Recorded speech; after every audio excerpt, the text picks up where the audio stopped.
Let's get right into this. About 10 years ago, my brother bought my nephew this Boba Fett Blaster, and after they moved out, the blaster was left in my Nerf gun bucket. I wanted to make something cool with it, but it wasn't mine, and I also didn't want to ruin this feature of it. So I hopped on Amazon and ordered this Halloween costume blaster from Rubie's. Once I got it, I realized how light it was, and I wanted to add some weight to it. I had an old ironing board that was on the way out, so instead of throwing it away, I grabbed my angle grinder and chopped it into a bunch of small workable pieces. I was able to pull the blaster apart and glue all those ironing board pieces inside the gun. Once it was all glued back together and all the gaps were filled in with epoxy putty and I lightly primed it, the whole thing weighed about 2 to 3 pounds. The original concept for this was a wall-mounted plaque where the blaster would sit, kind of like a in memory of, since the Book of Boba Fett was not a thing when I came up with this idea. One day I was watching a movie and someone had floor-standing elephant tusks as a display in their office, and I thought that was kind of a cool concept that I could potentially run with. One morning while I was having my coffee, the idea came to me, which was to have 2 Sarlacc teeth holding up the blaster. I like the idea of a Sarlacc tooth being the focal point of this piece since we know he officially escaped now that the show is here. I quickly realized when I started making one of the teeth that this was going to be an incredible waste of foam, and so my concept for this needed to be modified again. And after some movie magic, we have a tooth-shaped thing. And a whole lot of scrap, which I did save for maybe some projects down the road. Next, I came in and sanded the hell out of this thing and made it nice and smooth and more tooth-shaped. The new idea I came up with was to have a pillar on one side and a Sarlacc tooth on the other. The pillar would hold most of the weight of the blaster, and the tooth could support the rest of it. However, the tooth needed an inner structure because obviously it was foam and it wouldn't support much weight as is. So I had to insert a PVC tube inside the tooth, and that was a bit of an undertaking. So we broke out the heavy weapons. It got to a point where I couldn't reach the drill bit in any further, so I went to my parents' house to dig through their tools to see if I could find something long enough to finish this job. And my stepfather happened to have this random piece of metal that he sharpened on a grinder that did the trick perfectly. Unfortunately, I had my camera off during this, but while I was test fitting the PVC, I accidentally pushed too hard, and this was the result. The only upside to this was that now I can use the drill bit to finish drilling the hole, and then I had to glue everything back together. After showing a few people the progress pictures, I noticed I was getting a very specific reaction about its shape. If I didn't tell you what this was upon showing you the pictures, one's brain could think I was making something totally different. So after a few of those critiques, I decided to go in and remove some more material and make it more pointy and tooth-shaped. After a light drumming session, I marked out the center point of the base and figured out the spacing for the pedestals for both the tooth and the pillar. I marked off the hole that the piece of PVC will be slotted into, and I drilled that out before screwing everything down to the base.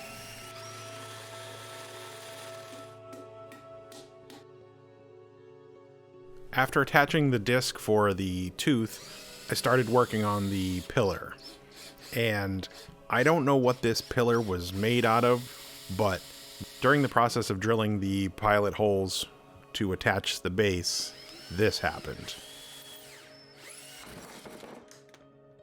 The bit completely snapped off inside the piece of wood, and I had to re-drill the holes in different spots because I couldn't get the bit out.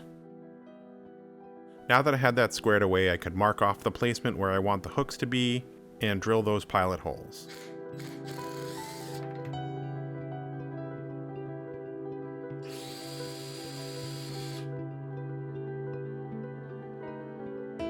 And after all that measuring and thinking I had everything precise and I did it perfect on the first go around, I definitely did not. I guess I overestimated my measuring abilities. So unfortunately, I had to remark and re-drill a set of holes. At least I know this time the placement was going to be exactly right. Slightly aggravating when you thought you got it right on the first try. But we move forward and fix the problem and keep going. I ran hot glue along the length of the PVC pipe, and then I used some UV cure resin in the end to keep everything locked into place. Then, in a hasty decision to move the project forward and seal up the foam, I mixed some Mod Podge with some paint to try to seal the tooth before I should have. This was a mistake. I didn't take into account that I needed to seal between the layers, and the paint just seeped right in there. Once that was all dry, I gave it a quick prime and then slathered it with epoxy putty to fill in all those gaps. Thankfully, I only had to sand this a little bit. I wanted to retain a lot of those imperfections left by my fingers because this was a giant monster that lives in the ground that eats things, and the teeth aren't going to be perfect. Once the sanding was done, I got out my spray booth and took my new airbrush for a test drive. I have to say, there is a real difference between a cheap airbrush and an expensive one. It is like night and day. After the tooth was looking good, I got out some black wash and a bit of sepia wash and gave the tooth some age and some weathering like it's been out in the elements.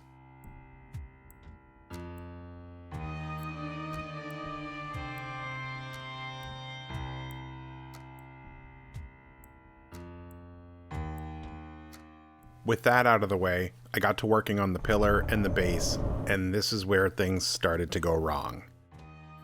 The idea for this was to have the Mythosaur logo on one side and Boba Fett's crest on the other.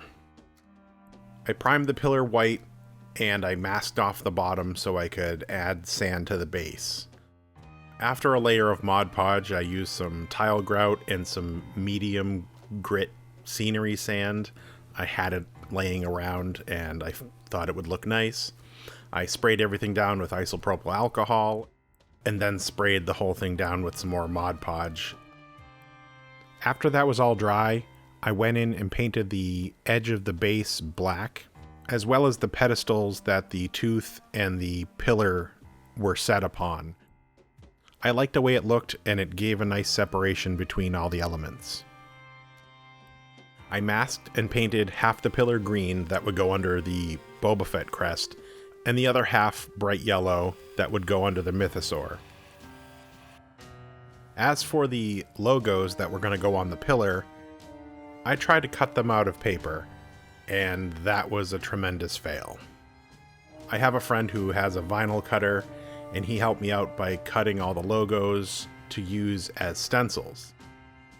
Unfortunately, I didn't do my research ahead of time, and I didn't realize that there was levels of permanence with vinyl. I, unfortunately, bought permanent vinyl. After I stuck it on and sprayed the white layer and peeled it off, this is the result.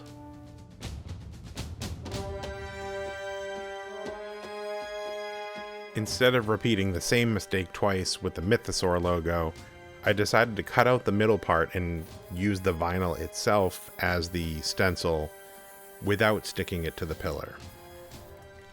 And that ended just as poorly. My heart sank. It was so disappointing. I tried scuffing it up a little bit to make it look weathered and tried to fix it the best I could, but there was no fixing it. It was ruined. I had to start over from scratch. I resanded the whole pillar and resprayed the green and resprayed the yellow, and then had to figure out what to do next about the stencil. After actually doing some research this time, I found out that they make stencil vinyl. I asked my friend and he recut the logos for me. This vinyl is very low tack and thankfully didn't peel off any of the paint. When I peeled off that Mythosaur logo after spraying the red and it was crisp and clean and beautiful, I got so excited. Yes! Yes! That was a little too much. I'm sorry, that was a little too much. But that looks... Look at that! Look at that! Look at that! Look at it! Look at it! The Boba Fett crest was a little bit different and had to be done in layers, since there was 4 different colors involved in it. As I peeled off each layer and the logo came together, all of the failure that I had before turned into happiness and excitement that I was able to work through and fix this problem, and in the end, have something that I'm so proud of. One little loose end that I had to tie up was to paint the hooks that held up the gun. I painted them a dark metallic silver that would give them a little more shine than the basic metal color that they were. And then it was time to paint the blaster itself. I started by priming the whole thing black. I wanted the stock to look like a piece of wood. I looked up a bunch of different techniques, and what I found was to incorporate a light color underneath and then use a wood stain on top with a chip brush to give the appearance of wood grain. I think it came out pretty excellent. I was rather surprised.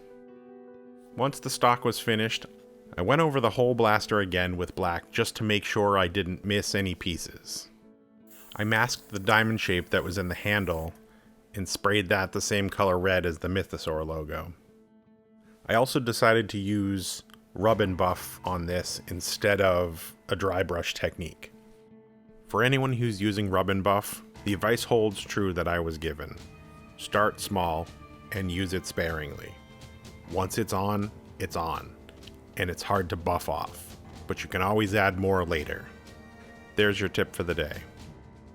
Once I had all the weathering finished, a thought dawned on me. What if I turn the blaster around and display it the other way? Fortunately or unfortunately, it looked better that way. I had to re-drill the hole for the tooth and spin the pillar around and reattach it to the base, so everything can face the other direction. Now that everything's together, let's go take a look.